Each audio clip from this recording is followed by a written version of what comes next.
भोळा चक्रवर्ती त्याचे पाये माझे चित्ती वाचे वदता शिवनाम तया न बाधे क्रोध काम धर्मार्थ काम मोक्षे शिवदे कथा प्रत्यक्ष वाचे वदता शिवनाम तया न बाधे क्रोध काम एका जनार्दनी शिव निवारी कडी काळाचा भेव वाचे वदता शिवनाम तया न बाधे क्रोध काम विठ्ठला विठ्ठला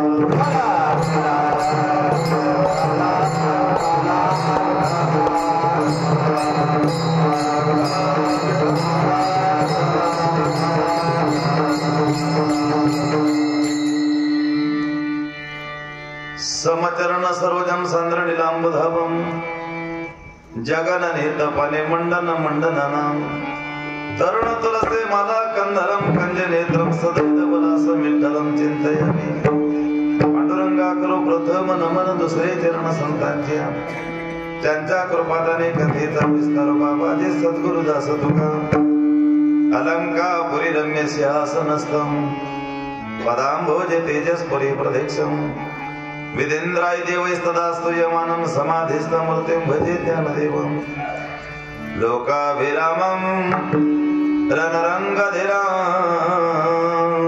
राजीवनेत्रं रघुवंशनाथं कारुण्यरूपं करुणाकरन्तं श्रीरामचन्द्रं शरणं प्रपद्ये नमो सद्गुरु तुकया ज्ञानदीपा नमो सद्गुरु सच्चिदानंद रूपा नमो सद्गुरु भक्त कल्याण मूर्ते नमो सद्गुरु भास्करा पूर्ण कीर्ती यवंत प्रविश्य मम वाचमिमां प्रसुतां संजीव यत्य किल शक्तिधर सुधम्नां अन्यावश्य हस्तचरण श्रवणत्वगादीन् प्राणाय नमो भगवते पुरुषाय तुभ्यं जयांचे केली स्मरण होय सकल विद्यांचे अधिकरण ते जे वंदो श्री चरण श्री गुरूंचे ते नमस्कारून यात काय माझी वाणी मानेल संतासे रंगावाद जाते आबोलिया रंगावाद जाते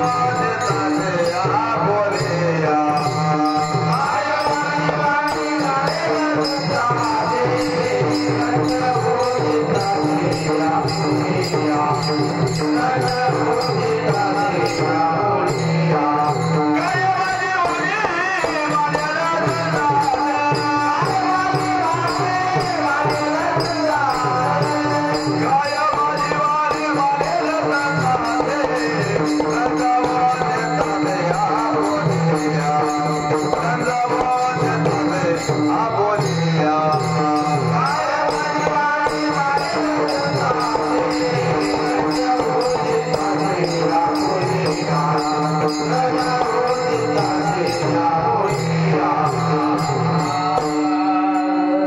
काय माझी वाणी मानेल नमो ज्ञानेश्वरा निवृत्ति उदार सोपान देवा मुक्ताबाई नमो त्रिभुवन पावनी अद्यत्र जननी देवांचे मस्तक हे पायावरी या वारकरी संतांच्या सेव भोळा चक्रवर्ती त्याचे पाये माझे चित्ते वाचे वदता शिवनाम तया न बाधे क्रोध काम प्रस्तुत कीर्तन रूपी सेवेसाठी निवडलेला महान भगवत भक्त विश्ववंद्य संत सम्राट महाराष्ट्र भूषण शांती ब्रह्म पैठण निवासी एकनाथ महाराजांचा महत्वाचा 4 चरणाचा भंग कीर्तन रूपी सेवे करता निवडलेला आहे विठ्ठला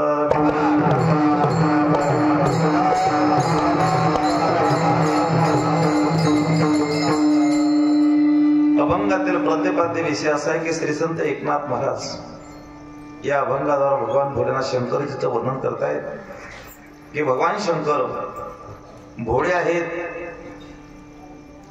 आणि त्यांच्या अंतःकरणामध्ये माझे पाय विराजमान आहेत वाचेने सतत माझ्याकडून भगवान शंकराचे चिंतन घडत आहे धर्मार्थ काम मोक्ष यांच्याकडे प्रत्यक्ष भगवान शंकराचं दर्शन त्यांना घडत आहे आणि सर्व संकट निवारण करण्याची क्षमता भगवान भोलेनाथ शंकरजीकडे आहे असं एकनाथ महाराज या अभंगाद्वारे वर्णन करतायत विठ्ठला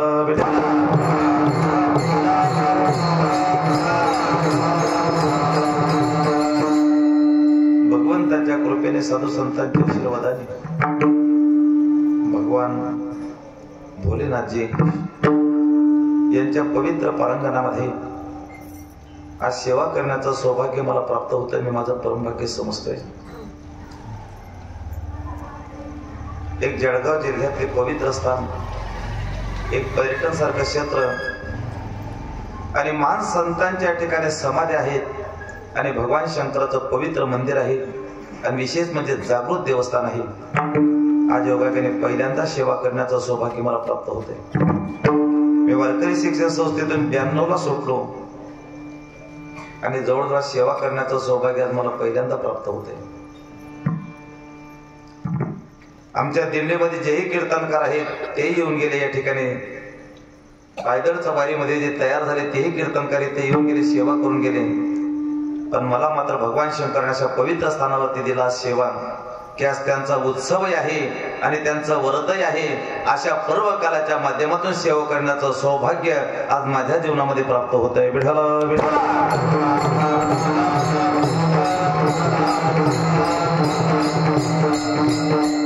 आणि याला एकमेव कारण असेल आमचे परमपूजनीय परमादरणीय हरिभक्तपरायण आबासाहेब निंबाबा.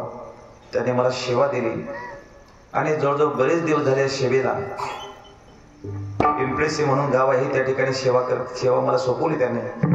आबाने सांगितलं, म्हटलं महाराज कार्यक्रमाला जरूर या, कार्यक्रम टाळू नका. याच तारखेवरती जवळजवळ 10 ते 15 कीर्तन आले पण नाकारलं मी, कारण भगवान शंकराची सेवा माझ्याकडून जीवनातून जाईल म्हणून. विठ्ठल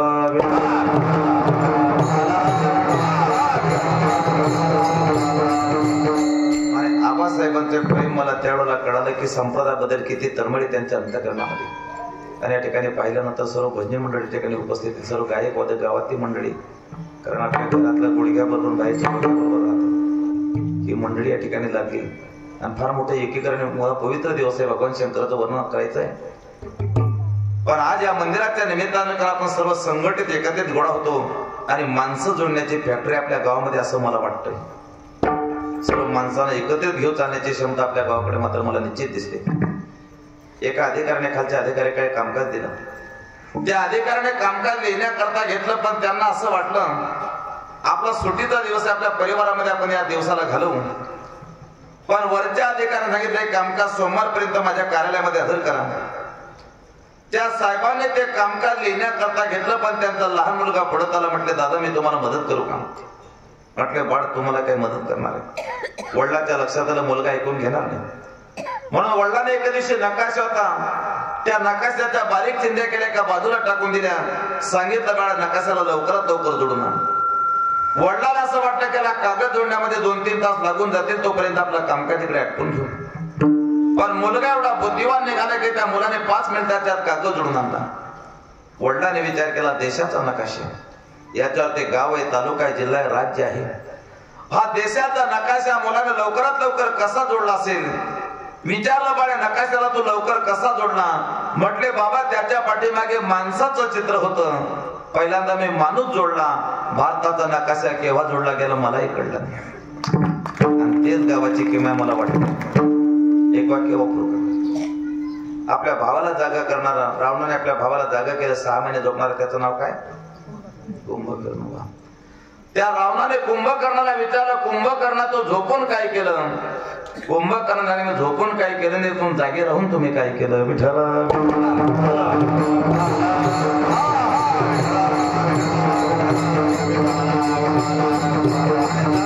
संतांचे विचार, संतांचं वाङ्मय तुमच्या पुढे व्यक्त करतो. सेवेला पूर्ण विराम द्यायचं. आज प्रत्येकाचं व्रत आहे. कालची एकादशी, पुन्हा आज महाशिवरात्री. एकूण वैष्णवांचे किती उपवास आहेत? 29.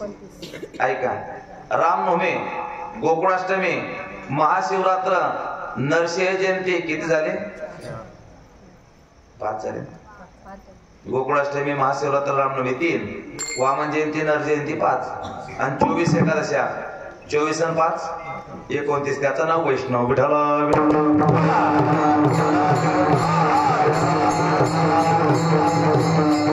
आणि त्या सेवेकरता निवडलेला अभंग श्री संत एकनाथ महाराजांचा.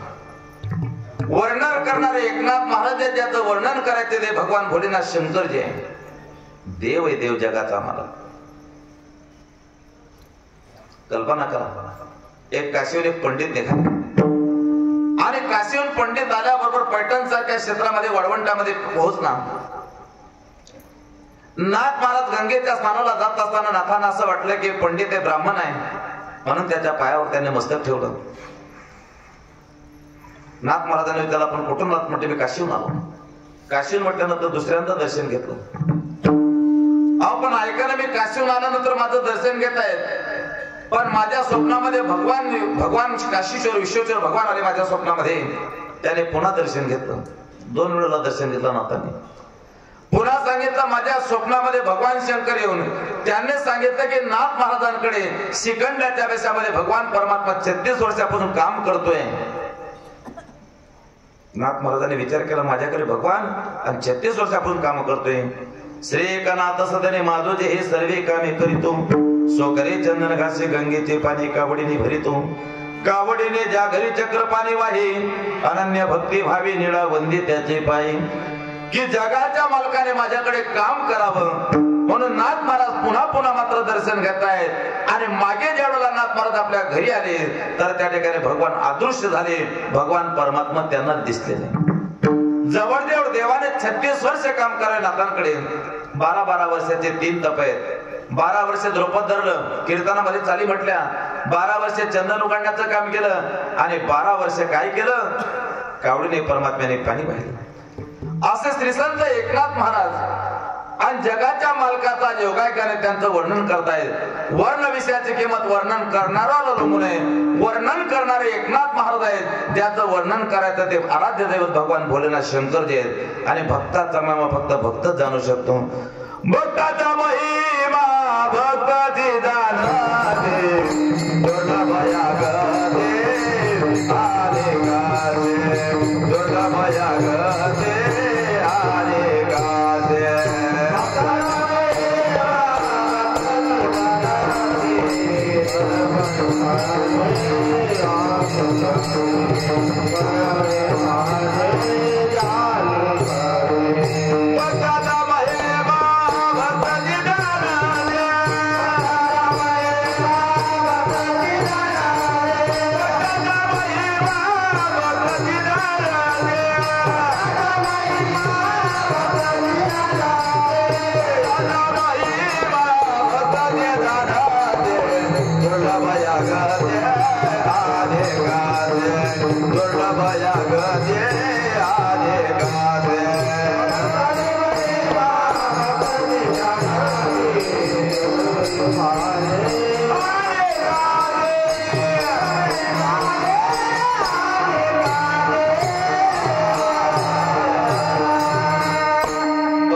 दुर्लभया गती अनेकाचे, तो का म्हणे अंगे व्हावे ते आपण. तरीच मैमान येईल कडू, तू का म्हणे अंगे व्हावे ते आपण. वर्णन करणारे एकनाथ महाराज आहेत आणि त्याचं वर्णन करायचं आराध्य देत भगवान शंकर भोलेनाथ आहे. स्मशाने शिवा क्रीडा स्मरार पिशाचा चेतना, कारण पुष्कळ वर्णन केलं भगवान शंकराचं. वर्णन करणारे एकनाथ महाराज आहेत आणि ज्याचं वर्णन करायचं ते भगवान शंकर आहेत. विठ्ठल विठ्ठल.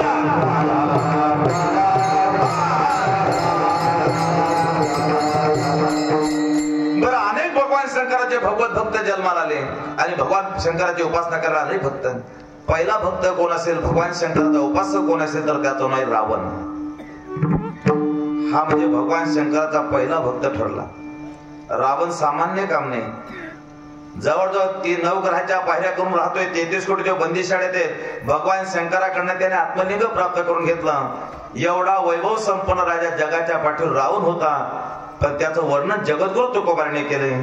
लंके माझे घरे ऐका ते के ते सांगत असे संख्या जैसी तैसी. 5 लक्ष घरे पाषाणाचे जेते, 7 लक्ष तेथे विटीबंदी. कोटी घरे जेते काश्याने तांब्याची, शुद्ध कांचनाची 7 कोटी. तुका म्हणे ज्याची संपदा एवढी, सांगा ते कवडी गेली नाही. वैभव संपन्न राजा रावण, पण जाताना त्याचा इतिहास मात्र वेगळा ठरला. आणि माणसाच्या जीवनामध्ये वैभव असेल तर सत्कर्म करायला काहीच अडचण नाही. आता तुम्ही बघा, आबांनी मला सांगितलं, म्हटले महाराज कोणी 2.5 पोते गहू देऊन गेलं, कोणी 2 पोते.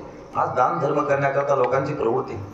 आणि दान करत असताना आज आपल्याकडे जे वैभव प्राप्त होते, दान मिळतंय, एक समाधान आणि वृत्तीने मात्र ते लोकांनी दान दिलं जातं उदाहरण करणारे. एक वाक्य लक्षात ठेवा, या हाताने जर दान केलं तर मरेपर्यंत त्या हाताला कळता कामा नये की माझ्याकडनं दान धर्म घडला.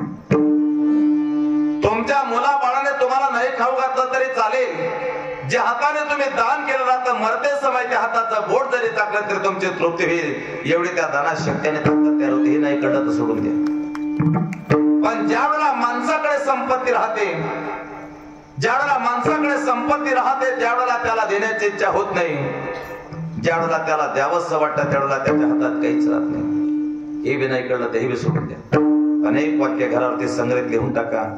पापाची लक्ष्मी माणसाला जगू देत नाही. पापाची लक्ष्मी माणसाला जगू देत नाही आणि नीतीची माणसाला धोका देत नाही.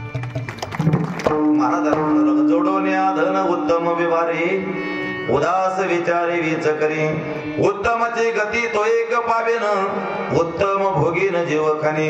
असा वैभव संपन्न राजा रावण, त्याचा इतिहास मात्र देव देवता सुद्धा वर्णन करतायत. कल्पना करा, एके दिवशी भगवान शंकरने घर बांधलं. घर आणि घर तयार केल्यानंतर योगाने वास्तुशांतीला कोणाला निमंत्रण द्यावं, कोणत्या पंडिताला शोधावं, म्हणून त्या ठिकाणी विद्वान ब्राह्मण कोण असेल तर त्याला रावणाची नियुक्ती केली गेली. फार विद्वान होता. 4 वेद 6 शास्त्र 18 पुराण त्याचे मुखत जातो. ते आपला हरिपाठ मार खाऊन जातो 50 ठिकाणी. तो भाग वेगळा आहे. हा आता फार अवघड गणित होऊन गेलो. आता पदव्या जास्त वाढून गेल्या. पदव्या आमच्या वारकरी संप्रदायात जर 4 वर्षाचा कोर्स केला त्याला वारकरी कीर्तनकार म्हणतात. कोणता? वारकरी कीर्तनकार. 6 वर्षाचा जर त्याने अभ्यास केला तर त्याला शास्त्रीय पदवी मिळते. 12 वर्षाचा कालखंड त्याचा अभ्यासामध्ये गेला तर त्याला आचार्य ही पदवी मिळते.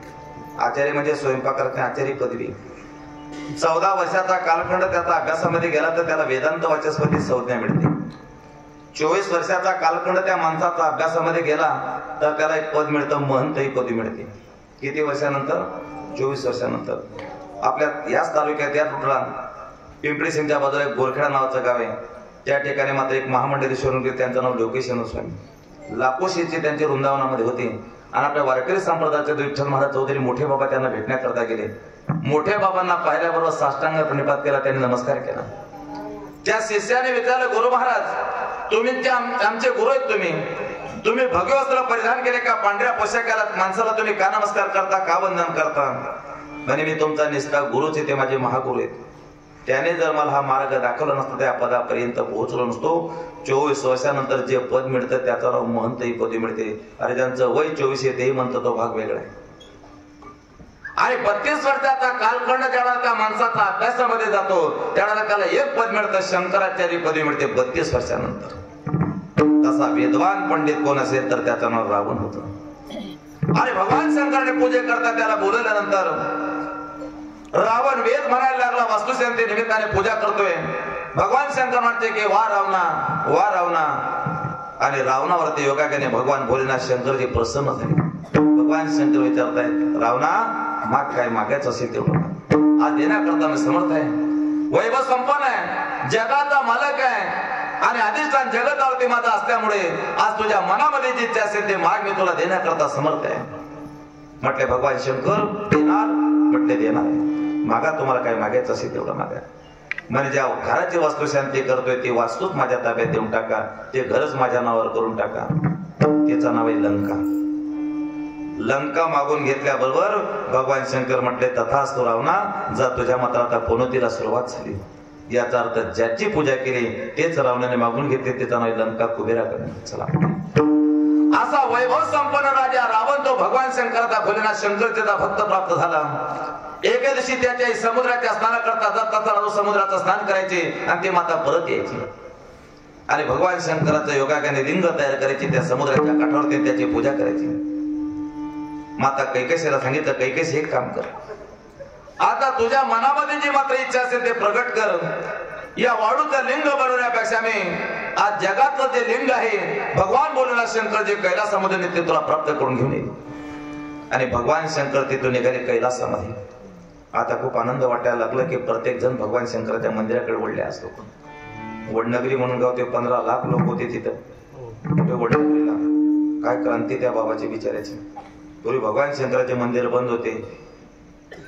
आता कुल येऊन गेले. आता प्रत्येक जण पूजा करायला जातो भगवान शंकरच्या महादेवाची. खूप आनंद वाटतो. यांना बी जावं लागतं ना, बाया पुढे यांना बी जबाबदारी.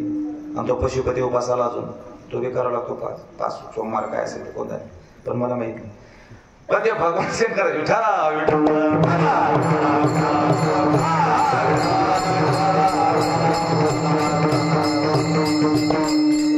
पण पहिलं दैवत कोणतं असेल तर जगातले मात्र भगवान भोलेनाथ शंकर जगामध्ये.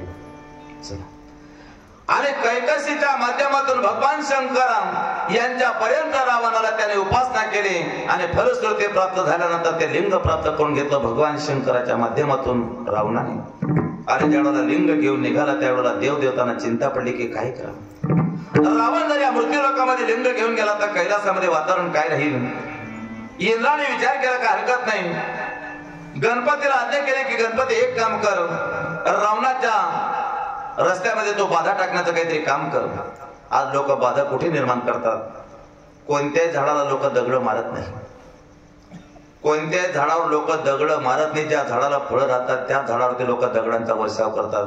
कारण त्यांना माहिती बाबडीवरून हिवर त्या झाडावर दगड मारून काही उपयोग आहे का. हिवरण बाबोडी गावगाव राहतात, फळं क्वचित येतात.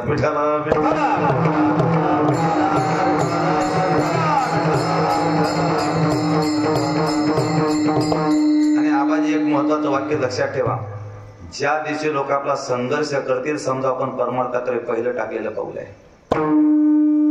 ज्या दिवशी लोक आपली स्तुती करतील, लोक आपल्याला महत्व करतील समजा आपण परमार्थामध्ये कुठेतरी कमी पडतोय. पण ज्या दिवशी लोक आपला संघर्ष करतील, ज्या दिवशी लोक आपल्या विरोधात बंड पुकारतील समजा आपलं परमार्थाकडे पहिलं पडलेलं पाऊल आहे. विठ्ठल विठ्ठल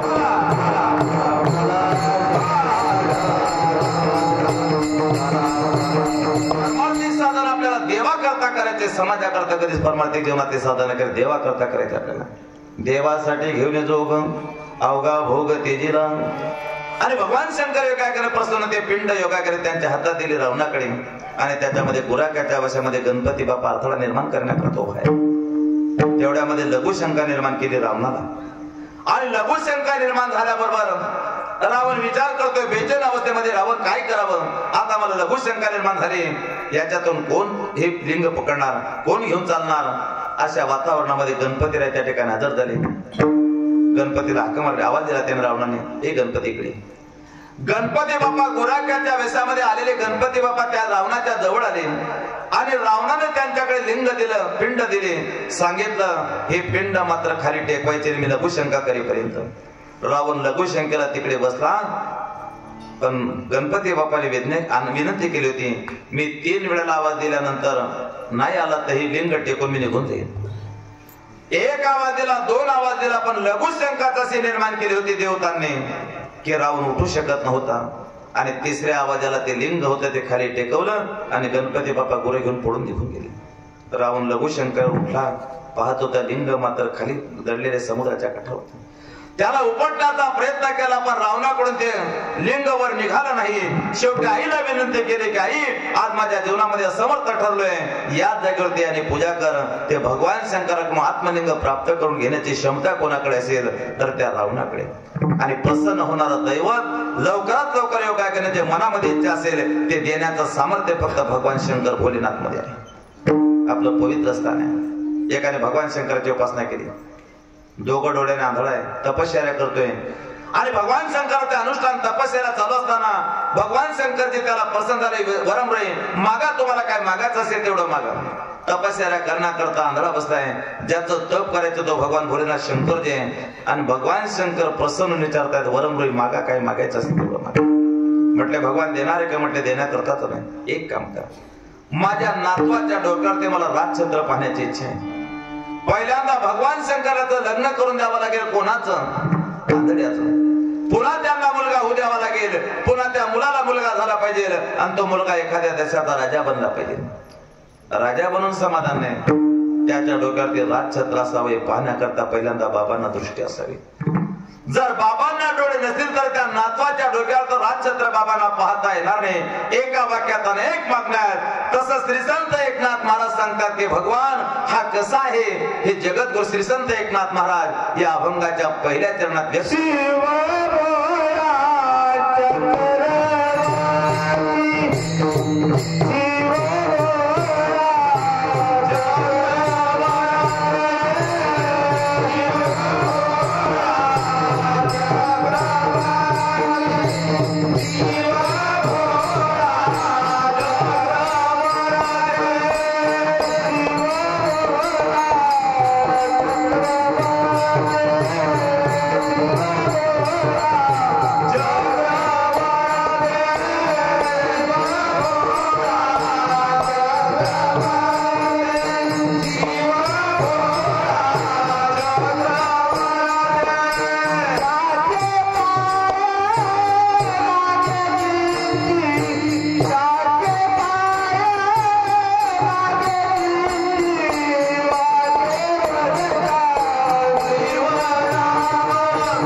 महाराज म्हणतात घोडा आहे तो. घोडा वेगळा आणि वेळा वेगळा. काही काही लोक घोडे राहतात, काही काही वेडे राहतात. वेळा आणि घोडाचा फरक समजतो ना आपल्याला. एक रस्त्याने काही ठिकाणी रस्त्याने जाता जाता तो वेळा. काही महिला पाणी भरवत होत्या गिरणा नदीच्या काठावरती आणि पाणी नव्हतं नदीला. झेराक होता आणि त्या झेऱ्यातून पाणी भरायला लागल्या. आईन दुपारच्या वेळेला पिण्याच्या पाण्यामध्ये आणि दोघंही पाय तिथं बुडवून ठेवले. महिलाला त्याने बघितलं की पाण्यामध्ये पाय बुडवल्याने पिण्याच्या. महिला म्हणायला लागल्या काय वेडा मनुष्य. तो म्हणे मी वेडा आहे तुम्हाला कसं काय कळलं. तुझी कृती सांगते तू वेडा आहे. विठाल विठाल.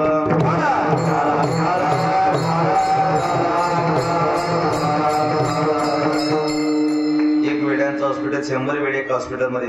एक वेळा भेटला की त्या भिंतीला कान लावायचा. भिंतीला कान लावता 6 महिने त्याने भिंतीला कान लावले.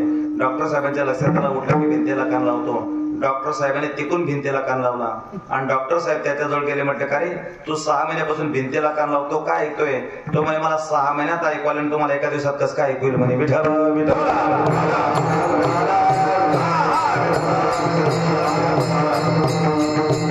महाराज म्हणतात घोडा आणि वेळ म्हणजे घोडे ते काही गणितच राहतं. एकाला एक नारायण म्हणजे घोडा होता. चोर चोरी करण्याकरता नाही चोर चोरी करण्याकरता असताना विचार लक्षात आलं लोकांच्या. नारायण हा घोडाच आहे, याला घेऊन घेणं गरजेचं आहे, कारण याला नाही घेतलं हा गाव जागा करून टाकेल. त्यांनी सांगितलं नारायण चालतो कांतीवर म्हणजे चला. रात्रीचा जागी होता, घेऊन गेले चोर. चोर चोरी करण्याकरता घेऊन गेल्यानंतर म्हटले नारायण या घरामध्ये खूप तो अगोदर असं मोठं मंदिर सारखं योगाने घर उंच होतं. कडेकोट मात्र रस्त्याने कडे बांधलेला होता त्याला. आणि त्याच्यामध्ये कुदवल्यानंतर सांगितलं नारायण एक काम कर, घरातून हलक्या हलक्या वस्तू टाकायला सुरुवात कर. त्या नारायणाच्या लक्षात हलक्या वस्तू टाकायच्या. तो घोडाच होता, त्याने पहिला झाडून खराटा मारून टाकला. ते म्हणे बापरे कठीण काम, या चोरी घेऊ देणार नाही. म्हटले नारायण हलक्या वस्तू टाकू नको, जडजड टाक. त्याने पुन्हा जड वस्तू फेकायला सुरुवात केली. पाटा वराटा वगैरे. का म्हणे काही करणे चालावं आपल्याला. ते बी घुसून गेले आतमध्ये घरामध्ये. चोर मात्र द्रव्य पाहत असताना नारायणने विचार केला आपल्याला भूक लागली. तो स्वयंपाक रूम मध्ये घुसून गेला किचन मध्ये. तिथं पाहिलं ते खिचडी पडलेली होती. नारायणला आनंद वाटला चोरीचा. त्याच्या लक्षात नाही यांच्या मागे काय काव आहे. तो त्याच्यामध्ये गेल्यानंतर त्यांची खिचडी बघितल्यानंतर आनंद वाटायला लागला. आणि अशा वातावरणामध्ये त्याला असं वाटलं की आता खिचडी ताटात घ्यायची. त्याने ताटामध्ये खिचडी घेतली. नारायणने खिचडी ताटात घेते पण त्याला तशी खिचडी जात नव्हती. नारायणने विचार केला याच्यावरती तेल असणं गरजेचं आहे, पण बरणी वर टांगलेली होती. त्या नारायणे ती बरणी कशी तरी काढली, पण त्याचा पाय सटकला आणि ती बरणी खाली आली. तेल आजूबाजूला आवाज झाला जसे पती पत्नी दोघं जागी झाली. त्या चौघाने विचार केला याच्या अगोदर आपल्याला जावं लागेल सुडावर. त्या चौघ चोराने त्याला उचलून गच्चीवर ठेवून दिलं. म्हटलं नारायण अजिबात बोलू नको, गप्प बस. ते दोघं पती पत्नी त्या स्वयंपाक रूम मध्ये गेले आणि त्यांचा नेमका वाद झालेला होता. बाई खिचडी खात नाही होती, माणसाने खिचडी खाल्ली नाही. दोघं स्वयंपाक रूम मध्ये गेले. सांगितलं तो माझ्या अगोदर उठले असेल, खिचडी खाण्याचा प्रयत्न केला असेल. ते म्हणे मी खिचडी खाल्ली नाही. तुम्ही माझ्या अगोदर उठले असतील म्हणे मी खिचडी खाल्ली नाही. बोलता बोलता एकदम तोंड घ्यायचे हातगार वेळी तो मारणार. तेवढ्यात बाईने सांगितलं मला मारू नका, मी खिचडी खाल्ली नाही. त्या नारायणात डोळे असतील. आणि तो नारायण त्यांच्या दोघांकडे पाहिजे. तो नारायण म्हणे मला डोळे नाही, चार कांदळे आहेत का त्यांना नाही का डोळे? याचा अर्थ भोळा वेगळा आणि वेळा वेगळा. तसं भगवान शंकर मात्र भोळाही नाही आणि योगायोगाने त्याचं कार्य मात्र वेगळे करतो. विश्वाचा मालक आहे. एकले कंठेचे मनोनी यायनी केले निर्माण 14 भुवनी गगन चंद्र सूर्य मेघ तारंगणे पाचही भूते भौतिके भिन्ने भिन्ने ऐसा लागवी हा माया सूत्रधारी ऐसा लागवी हा माया सूत्रधारी जेने विश्व निर्मिले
स्वर्गातील धरली सत्ता मात्र आपल्या भवसिद्धी आंधळ्या पांगळ्याचा एक विठोबा दाता प्रसवला तोचे विश्व होई दानता घडीमुळे हेळा मात्रे पाप पुण्य संचिता तो क्षणार्धात काय करेल काही सांगता येत नाही. करतो विश्वाचा मालक आहे. करतो अन्यथा करतो ज्याच्याकडे शक्ती आहे. आणि तो नेमका कोण असेल तर त्याचं नाव आहे भगवान, त्याचं नाव आहे देव. कारण जगताचा करता जगता मेदिनो करता कुलालेन विना घटा चित्रकार विना चित्रं सदैव भवित तदा. आमचा परमात्मा सर्व जगताचा करताय आणि त्याचा नाव भगवान भोलेनाथ शंकर जे. तुम्ही विश्वनाथ दिन रंकमी अनाथ कृपा कराल ते थोडी पाया पडी बराडी. म्हणून महाराज सांगता शिव भोळा चक्रवर्ती योगागर चक्रधर आहे. जगाचा मालक आहे. सर्व सत्ता त्याचे गतीर भरता प्रभू साक्षी निवास शरणम स्रोत प्रभो प्रलय स्थानम निदानम बीजमव्यम पर्वते बैसकान संडावी समुद्रे देखान ओलांडावी. कारण ही सर्व सत्ता आहे. कारण माझा पहिलंच कीर्तन 33-34 वर्षानंतर आबांनी त्या ठिकाणी योगायोगाने सांगितलं तर ते कीर्तन मात्र पवित्र दिवशी आहे. आणि प्रत्येक मात्र कीर्तनकाराला अडचण अशी होते कारण जे नैमित्तिक कीर्तन राहतं त्यात चांगले चांगले कीर्तन घोटाळ्यात पडून जातात. कारण आता जे आठवलं ते स्मरण करणं अभंग निवडणं गरजेचं आहे. आणि समयाला अनुसरून अभंग पाहिजे. कोणताही काल्याचं असेल तर काल्याचं चरित्र पाहिजे. कृष्ण जन्म असेल तर कृष्ण जन्माबद्दल बोललं गेलं पाहिजे. भगवान शंकराची शिवरात्री असेल तर त्या शिवरात्रीबद्दल बोललं पाहिजे. नाही तर काही काही शिवरात्री चाले शरीर कोणाच्याच येते तो नेमका चाल विठाला विठाला.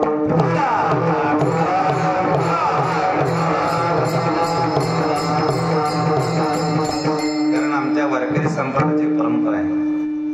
प्रातस्मरणे मामासाहेब दांडेकर यांच्या वारकरी शिक्षण संस्थेने जी परंपरा आहे आणि त्यांना अनुसरून अभंग घेतले जातात त्या संस्थेच्या परंपरेतले खूप मोठा आनंद वाटला. या ठिकाणी सर्व अनुभवी लोक टाळकरी.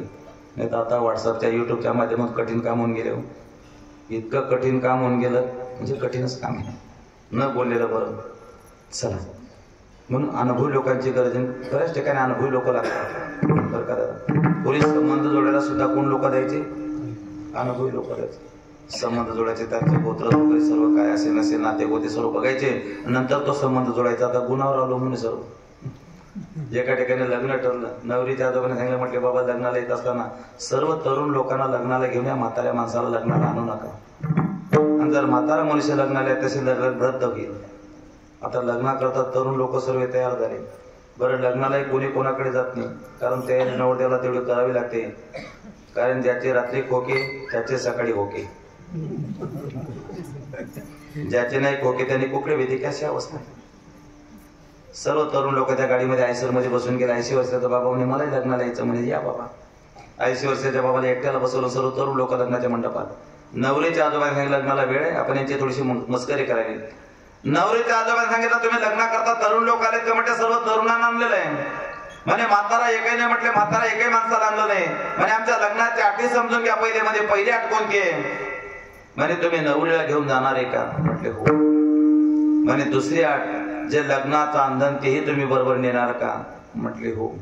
मग तिसरी अट अशी 4 एकर जमीन आहे तीही तुम्ही बरोबर नेणार का? तो म्हणे नवरीला घेऊन जाणं बरोबर आहे, अंधन नेणं बरोबर आहे, पण 4 एकर जमीन आपण कशी नेणार? जर 4 एकर जमीन तुम्ही बरोबर नेत असाल तर लग्न लागेल, नाही तर लग्न कॅन्सल. सर्व वराड त्या गाडीकडे आला. 80 वर्षाचा बाबा म्हणजे पाहू लागलं का लग्न? म्हणे बाबा लग्न लागलं नाही.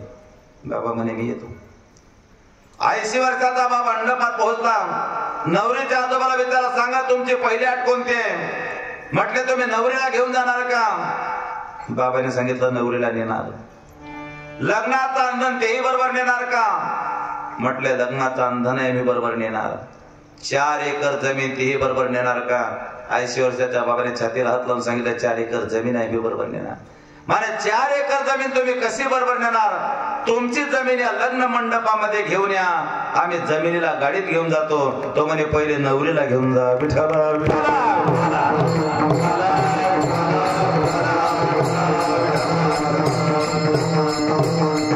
परमार्थामध्ये अनुभवाची गरज आहे काका. आणि आबासारखे अनुभवी लोक परमार्थामध्ये त्यांचं जीवन गेलं. आज मला खूप धन्यता वाटली की श्रीराम महाराज जे होऊन गेले त्यांच्या हातून बाबांची माळ होती. आबांची या लोकांचं दर्शन जरी झालं तरी पुण्य. आज फार मोठी क्रांती श्रीराम बाबांची. भास्करगिरी महाराज देवगडचं भव्य आणि दिव्य संस्थान आहे. कुठे? देवगडला निवासाजवळ. हे श्रीराम महाराजांचे शिष्य आहेत. बाबूराव महाराज असतील त्यांच्या सानिध्यामध्ये, पुन्हा इलोराचे सखाराम महाराज त्यांच्या सानिध्यामध्ये होते. सरंगरजी महाराज गोडेगाव, ज्ञानदेव महाराज गोडेगावकर असे दिग्गज महात्मे ज्यांनी महाराष्ट्रामध्ये आपलं नाव लौकिक केलं असे महात्मे आज जवळजवळ त्यांनी निर्माण केले. ही क्षमता कोणाची असते? श्रीराम महाराजांची होती. आणि त्यांचं सानिध्य ज्यांना लाभलं ते आपल्या गावचं एक वैभव आहे. विठाला विठाला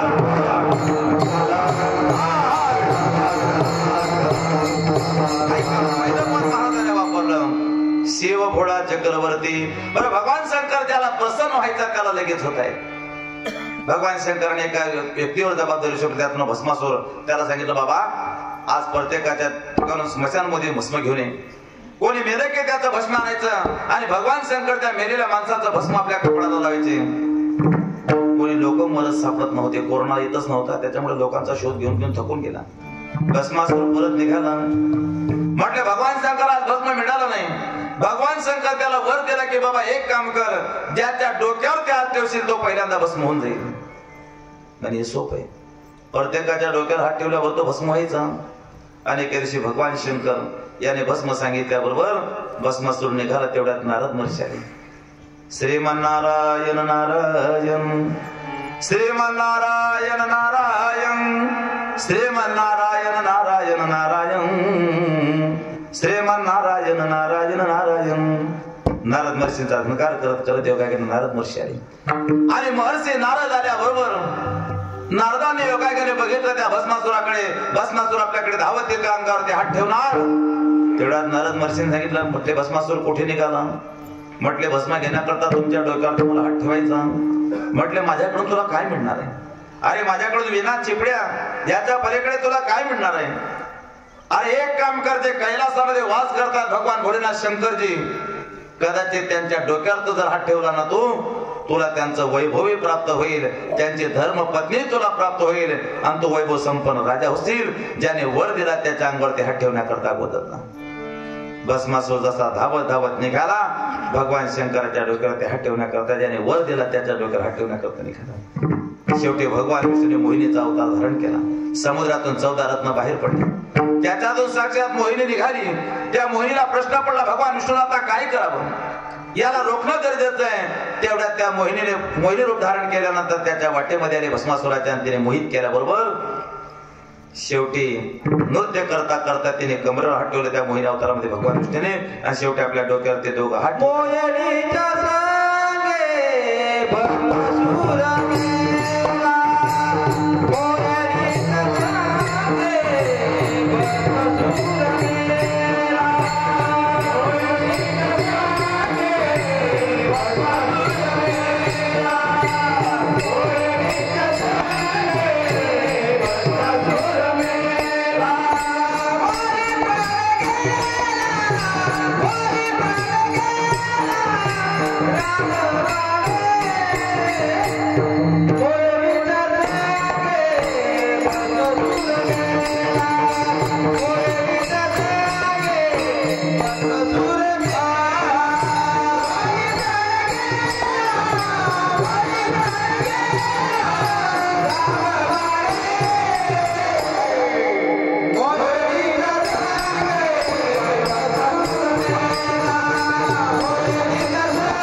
ते म्हणे विचार तरी काय भस्मासूर अर्जुन म्हणे. अर्जुना त्याने देवाचे सिद्धांत आहेत. शेवटी त्याला भस्म व्हावं लागलं, कारण ज्यांनी उपकार केले त्याच्या अपकाराने फेड करणारा कोण असेल तर भस्मासूर. आशालाही भगवान शंकराने मागे पुढे न पाहता त्याला वर दिला, कारण एवढा भगवान भोळा आहे म्हणून शिव भोळा चक्रवर्ती. बरं, अनेकांनी उपासना केली, साधना केली. ज्याला सनकादिक केळाला निघाले महर्षी नारदांचे मानसपुत्र, आणि त्याला जय आणि विजय यांनी रोखलं त्यांना. शेवटी त्यांना शाप प्राप्त झाला. जा तुम्ही देवाच्या जवळ असून देवाच्या म्हणजे रक्षण करण्याचे अधिकार नाही. शेवटी त्यांना शाप मिळाल्यानंतर त्यांचा पहिला जन्म हिरण्यकश्यप, दुसरा जन्म रावण कुंभकर्ण, आणि तिसरा जन्म आहे दंतवक्र शशिपाल. पहिला अवतार आहे क्रोधाचा, दुसरा आहे कामाचा, आणि तिसरा आहे लोभाचा. ऐका, हिरण्यकश्यप ज्यावेळेला चरित्र सर्वांना माहिती आहे, पण भगवान शंकरची उपासना किती केली त्यांनी. आणि शेवटी हिरण्यकश्यप जन्माला आल्यानंतर 10,000 वर्ष त्याने तप केलं. पूर्वी माणसाकडे आयुष्य भरपूर होतं. कृतयुगामध्ये माणसाकडे 1,00,000 वर्षाचं आयुष्य होतं. कोणत्या युगात? कृतयुगामध्ये. त्रेतायुगामध्ये माणसाकडे किती वर्षाचं आयुष्य होतं? अण्णा जिबू होता ते. त्रेतायुगामध्ये किती वर्षाचं आयुष्य होतं माणसाकडे? 10,000 वर्षाचं. द्वापारयुगामध्ये 1,000. कलियुगामध्ये 100. सकाळी उठल्या उठल्या एकच प्रार्थना करा की भगवान एक काम करा, याच्यात फक्त 1 शून्य कमी करू नको. 1 शून्य कमी करणं म्हणजे 2 ग्रामपंचायत लढणं, त्याच्या पलीकडे काही नाही. अल्पाविष्य मानव देह शत गणिले ते अर्ध रात्र खाये, मध्ये बालक व पिढा रोग क्षय, काय भजनाचे उरले ते पाहेगा, राम राम शेवटी आयुष्य कमी. तसा हिरण्यकश्यप तप करण्याकरता मदारच्या पर्वताच्या पायथ्याला निघाला. 10,000 वर्ष त्याने तप केलं. वरही मागून घेतला. रात्री नको, दिवसा नको, वैऱ्याकडे नको, माणसाकडे नको, त्याच्याकडे नको, कशाकडे नको. भगवान म्हणतात जो जन्माला आलेला आहे त्याचं मरण निश्चित आहे. आणि मरण हे कोणालाही सांगता येत नाही, ते कुठं सांगता येत नाही. त्याचं कारण आहे हे आपल्या हातात नाही. म्हणून आयुष्य भविष्य नाही कोण हाती, आहे सूत्रदोरी विठोबाच्या. आता 1.5 महिन्यापूर्वी दत्त जयंती संपत होताना आपापला माझी श्रीमद भागवत कथा होती खेडगाव नंदीचं, पाचोऱ्या रस्त्यावर, जळगाव आणि पाचोऱ्या. त्या खेडगावला कथा सुटली माझी 5 वाजता. आणि खर्डीचे महाराज कैलास महाराज आणि शिरसूरचा मुलगा त्यांच्याबरोबर होता. ते दुपारी 5 वाजता तिकडे आले. त्या रस्त्याने जायला लागलं. रस्त्यावरच घर म्हणजे गाव होतं ते खेडगाव, म्हणजे रस्त्यावर टच गाव, रोड टच. आणि ते कैलास महाराज त्या ठिकाणी आल्याबरोबर म्हटले बाबाजी तुमची भागवत कथा उठली का? म्हटलं हो. म्हटलं बाबाजी चहा वगैरे घ्या. महाराज सांगितलं म्हणजे चहा घेत नाही. म्हटलं दूध घ्या. दूध वगैरे घेतलं. म्हटलं बाबा बसा थोडंसं, जा, जवळ आहे म्हशीकोटा, सोयगाव तालुक्यात म्हशीकोटा आहे, गोंदेगावच्या जवळ. म्हणजे गोंदेगाव आणि म्हशीकोटा एकच गाव येतं. रोड फक्त एक 13 जातो नसे गोंदेगाव. म्हटलं बाबाजी एक काम करा, हळूहळू जाऊ द्या गाडी. म्हटलं काय हरकत नाही मला, चिंता करू नका. दोघं मात्र त्या गाडीवर बसले आणि ते म्हशीकोट्याला कीर्तनाला गेले. जेवण वगैरे केलं. रात्री 9 ते 11 कीर्तन केलं. अभंग त्याने घेतला. आपुला तो एक देव करून घ्यावा. अजूनही ती कॅसेट त्या गावामध्ये फिरते. आणि कीर्तन वगैरे झाल्यानंतर त्या सावशीची महाराज मला सांगितलं, म्हटलं मला ती कॅसेट माझ्याकडे उपलब्ध आहे त्या महाराजांच्या कीर्तनाची. आणि महाराजांनी रात्री कीर्तन केलं. 11:15 कीर्तनाचं जय विठ्ठल झालं. सुंदर असं कीर्तन केलं त्या सप्ताहामध्ये नंबर 1चं. आणि महाराज ज्यावेळेला जाण्याकरता निघाले त्यावेळेला लोकांनी सांगितलं, म्हटले महाराज जाऊ नका. 11:30 वाजले, वेळ झाली. उद्या सकाळी 5 वाजता जा. मला सांगितलं मला जाणं गरजेचं आहे. या विद्यार्थ्याला मी बरोबर आणले. त्या महाराजांनी त्या गाडीवरती त्या विद्यार्थ्याला बसवलं आणि 11:30 वाजता म्हणजे मसीकोटा गाव सोडलं आणि जवळजवळ पाचोरा पास केलं. पाचोरा पास झाला तर खेळगावनं तिथून निघून गेले आणि जवळजवळ 12:30च्या दरम्यान सिरसोले त्या मुलाला उतरवलं. सांगितलं बाबा मी तुम्हाला घरी सोडून येऊ का? त्याने सांगितलं मला घरी सोडण्याचं माझं गाव मी चालत येईल बाबा, पण तुम्ही मात्र हळूहळू गाडी चालू द्या. आणि रात्रीच्या जवळजवळ 2 वाजता महाराजांनी गाडीचा प्रवास सुरू केला.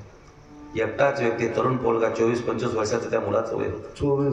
24 वर्ष आणि 24 वर्षाचा त्या महाराजांचा वय. कैलास महाराज त्याने गावातल्या अनेक विद्यार्थ्यांना मात्र मार्ग दाखवला. अनेक विद्यार्थ्यांना त्या नाळंदीत घेऊन जायचं, शिबिर घ्यायचा असा आवडता आमच्या शिक्षकांना एक विद्यार्थी म्हणजे कैलास महाराज होते. आणि ज्या वेळेला त्यांनी ते शिरसोली पास केल्यानंतर जळगावच्या जवळ आले. एक ईदगाह आहे आणि कृष्णाला जायचे त्या ठिकाणी मंगल कार्यालय. तिथं चढतीवरती योगाने टँकरने धडक दिली का कोण जाणे, हा फक्त विश्वाचा मालक जाणू शकतो.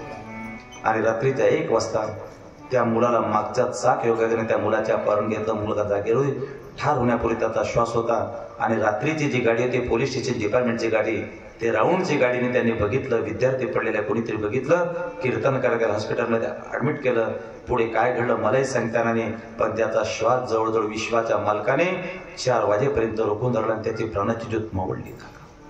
ते जीवन आहे.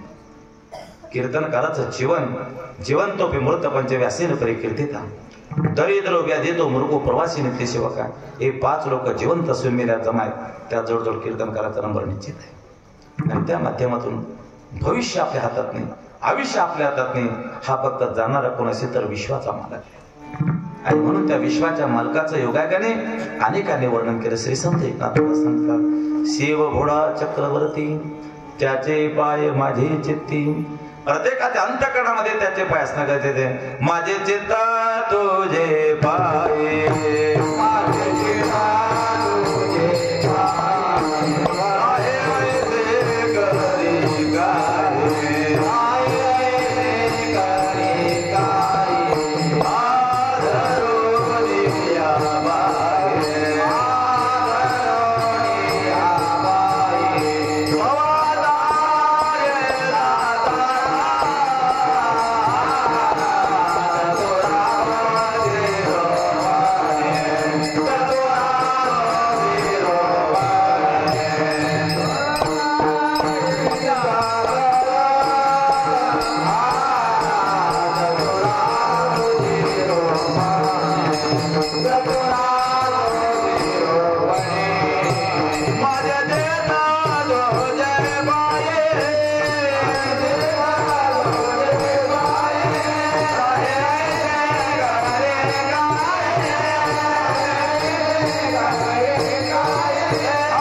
खानी मुकट सकळा म्हणे धन्य तो जे विठोबा करिया तिमिराचा नाश. म्हणून योगायोगाने महाराज म्हणतात भगवान चतुर आहे आणि त्याच्या अंतःकरणामध्ये प्रत्येकाचे पाय विराजमान आहेत.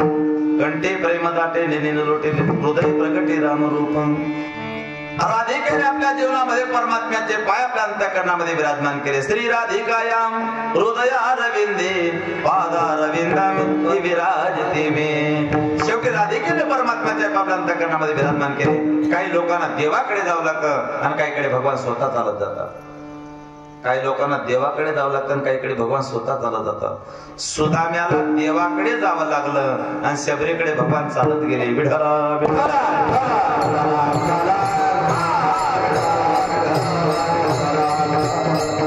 म्हणून महाराज सांगता शिव भोळा चक्रवर्ती त्याचे पाय माझे चित्ते.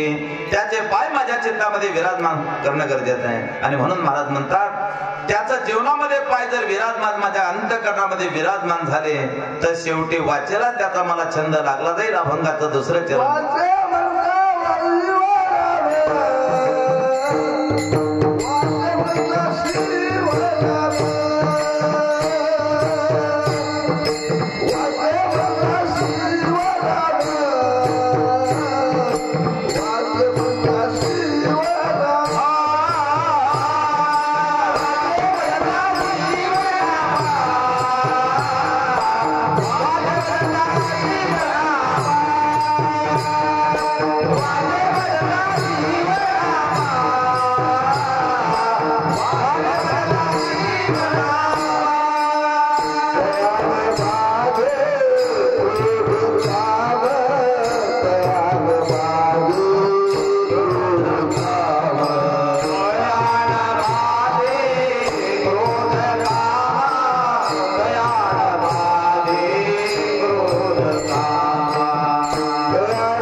चिंतन झालं पाहिजे. तो काय म्हणे देवा चिंतन ही तुझी सेवा किंवा माझी मदत झाली अनावर वाचा छंद या नामाचा घेतला असे.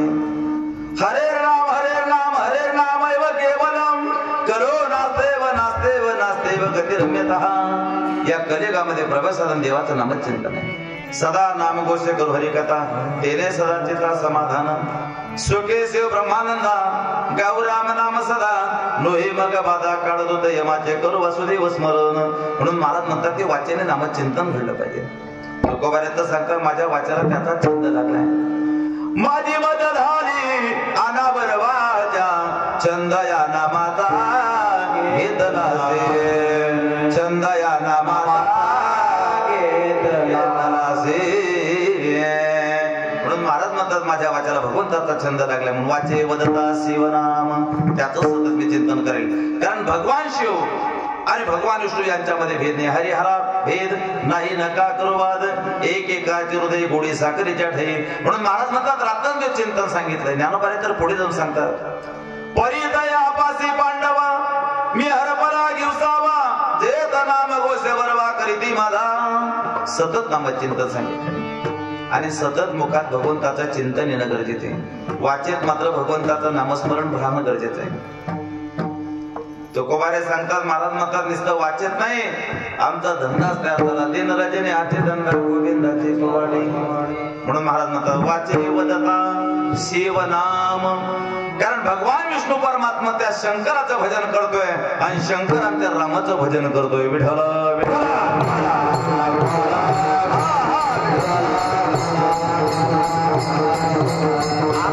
जीवनामध्ये त्या नामाचा छंद लागलाय. कृष्ण विष्णू हरे गोविंद या नामाचे एके प्रबंध माझ्यात्म चर्चा विशुद्ध उदंड गाती. किती रवो रामाला सुद्धा जय कृष्ण श्रीकृष्ण अर्जुन म्हणायचा. महाभारत तुमच्या लक्षात आहे ना. महाभारत तो धर्म राजा महापुण्य राशी कादूत केडे दुरे धनासी हरो निकांता केली उपाधी विनाशकारे विपरीत बुद्धी. माणसाचा विनाश कर जवळनंतर त्याला काय बुद्धीशीचं काही सांगता येत नाही. एक वाक्य वापरू का. काही लोकांची सुरुवात चांगली होते पण शेवट वाईट होतो. सुरुवात काही लोकांची चांगली होऊन जाते पण अंत मात्र वाईट होतो. महाभारत ते शिकवतं आपल्याला. धृतराष्ट्राच्या जीवनामध्ये सुरुवात चांगली झाली पण अंत मात्र वाईट झाला त्याचा. आज तीच परिस्थिती प्रत्येक घराघरापर्यंत पोहोचली. आज लोक इंचभर बांधा करता भांडणा करतात. स्वतःचा भाऊ येतो, एका भावाच्या मानेवर कुऱ्हाड टाकतो, एक भाऊ जेलमध्ये जातो, एक वैकुंठाला जातो, बाण जागेवर राहतो. परिस्थिती सोपं सांगतो त्याच्या पलीकडे. दोघा भावांचा वाद सुरुवात होऊन गेली. बाईने सांगितलं आपल्याला गावाला जेवायला सांगायचं. बाईने सांगितलं सर्व गावाला जेवायला सांगा, पण तुमच्या भावाला जेवायला सांगू नका. तुमचा भाऊ जर जेवणा करता येत असेल तर आपली पंगत रद्द करे, कॅन्सल करा. त्याने सांगितलं की माझा भाऊ माझ्या पंक्तीला आले, पण गावात पंगत यायची. पूर्ण गाव जेवणा करता येते, लक्षात ठेवा. तुम्ही कदाचित आजारी पडलात तर 50 रुपयाचे नारळ आणि 100 रुपयाचे सफरचंद घेऊन पाहण्याकरता पूर्ण गाव तुम्हाला येईल दवाखान्यामध्ये. पण 500 रुपयाची नोट खिशामध्ये टाकून कोण आणणार असेल तर त्याचं नाव फक्त भाऊ. भावा करतात, भाऊ 500 रुपयाची नोट खिशामध्ये आणू शकतो. गावामध्ये पंक्ती करता सुरुवात झाली, प्रत्येक घन गमनाचं करता येते. गावामध्ये जेवणा करता प्रत्येक व्यक्ती येतोय. स्वतःच्या भावाने विचार केला, भावाच्या पंक्तीमध्ये बाधा होता कामाने, विघ्न होता कामाने, म्हणून त्याने दरवाजा बंद केला. आपल्या परिवाराला आतमध्ये घेतला. जेवणाला मात्र सर्व गाव जेवण करते. स्वतःचा भाऊ दरवाजा उघडत नाही. भाऊ विचार करतो आपला भाऊ आपल्या पंक्तीला येत नाही, त्याच्या परिवाराला त्याने येऊ दिलं नाही. पूर्ण गाव जेवण करून निघून गेलं. रात्र झाली, भांडे वगैरे स्वच्छ केलं. रात्रीच्या 12 वाजता दरवाजाच्या बाहेर पडला, आवाज दिला त्याने, बंद हो, मला सर्पदंश झाला. सर्पदंश स्वतःच्या भावाच्या कानावर ते शब्द पडले, माझ्या भाऊ संकटात सापडले. दरवाजाच्या बाहेर जाणार तेवढ्यात पत्नीने विचारलं, कुठे निघालात? म्हटले माझ्या भावाला सर्पदंश झालाय, मला जाऊ दे. म्हटले जाऊ नका, मरू द्या त्याला. म्हटले हो बाजूला, तुझा माझा संबंध नाही. आज माझ्या भावाचा योगाकडे त्याच्याकडे जाणं गरजेचं आहे. आणि भावाजवळ आल्यानंतर विचारलं त्याने, बंधू तुला कुठे सर्पदंश झाला? भावाने सांगितलं मला सर्पदंश वगैरे झाला नाही, पण तू सकाळपासून उपासी आहे, मी उपासी, आपण दोघं मिळून जेवण करू. म्हणून शेवटच्या श्वासापर्यंत अरे रावणाचा त्याच दिवशी पराजय झाला ज्या दिवशी विभीषण रामप्रभूच्या शिबिरामध्ये दाखल झाला. रावणाच्या पराजयाला सुरुवात झाली. सुग्रीव ज्या दिवशी योगाकडे प्रभू रामचंद्राचा विनय सुग्रीवाचं झालं, रामप्रभूचा बाण लागून वाली योगाकडे रणभूमीवरती मरतोय. हा भावाचा तुटक म्हणजे ताटातुटीचा परिणाम. म्हणून भावाच्या योगाकडे शेवटच्या श्वासापर्यंत रक्ताचं नातं जोपासा टाका. हा तुटू देऊ नका, हे प्रेम मात्र. तसं योगाकडे प्रेमाच्या माध्यमातून अर्जुनाचे सिद्धांत आहे. रोमा रोमामध्ये रामचिंतन झाले.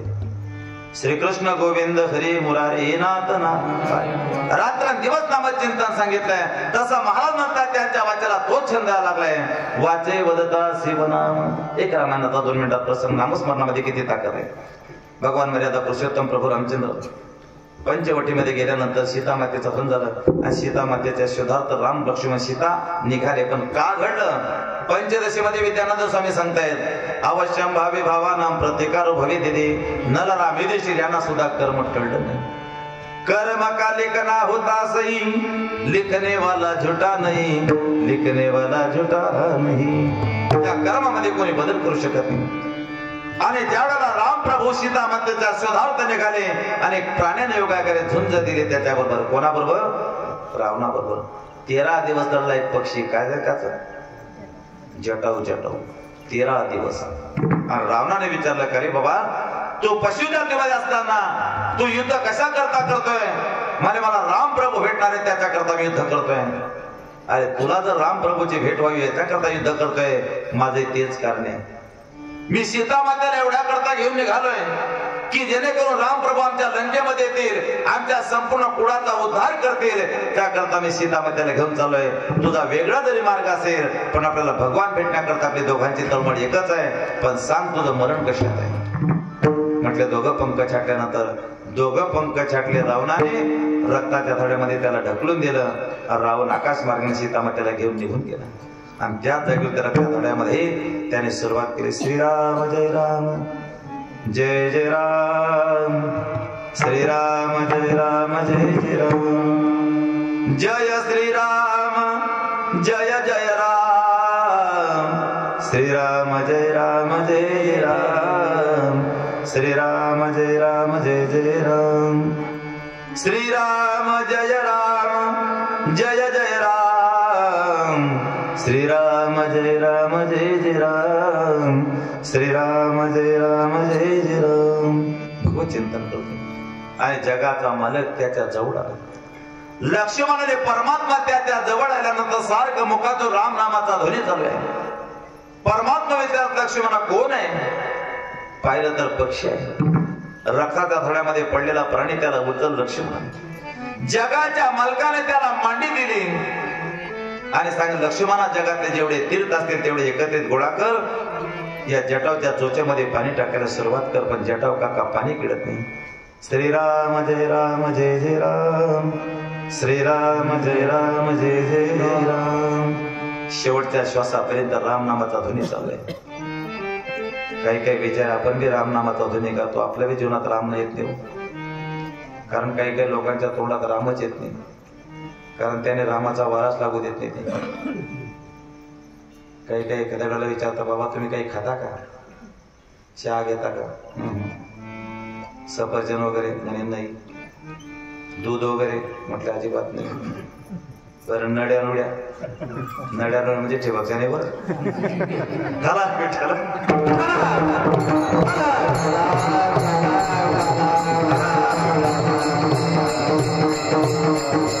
तसं त्याच्या वगैरे राम नामाचा ध्वनी चालू असताना जगातले जेवढे तीर्थ होते एकत्रित गोळा केले. लक्ष्मण त्याच्या चोचेमध्ये पाणी टाकायला सुरुवात केली. परमात्मा विचारतात. त्याला विचारलं काका सांगा तुमची इच्छा काय? जटाव काकाने सांगितलं प्रभू मला माफ करा. आज मी सीता मातेला सोडवण्यामध्ये समर्थ ठरलोय.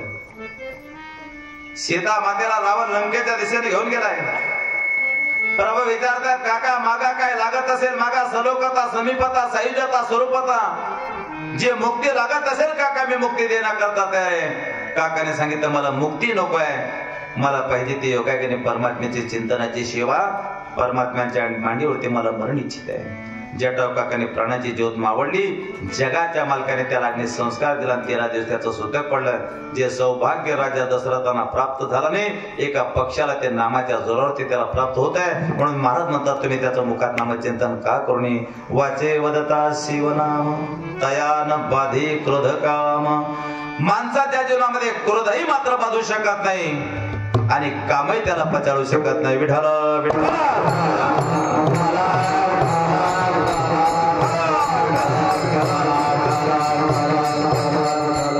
बाबतीमध्ये बघा तुम्ही विश्वामित्र 60,000 वर्ष तपश्चर्या केली. 20,000 वर्षाचे 3 तप केले. 60,000 वर्ष तपश्चर्या लोखंडाचे चणे खाल्ले. लोखंडाचं पीठ योगाने त्याच्या भाकरी तयार करून खाल्ल्या. आणि शेवटी इंद्राच्या लक्षात आलं यांना योगाने आपण काहीतरी मार्ग काढला पाहिजे. म्हणून तिथं त्यांना क्रोध निर्माण केला आणि तिथं मेनकेच्या माध्यमातून त्यांचं जीवन बर्बाद झालं. यही संस्पर्शी ज्या भोगा दुःख येवन येवती अत्यंतवंत कौंते नते शिरमते बुधा. म्हणून योगाने त्यांना क्रोधाने पछाडलं. आणि विश्वामित्राचा क्रोध किती आहे? कारण वशिष्ठ महामुनी एक ब्रह्मज्ञानी आहे आणि एक राजपुत्र विश्वामित्र आहे. विठ्ठल विठ्ठल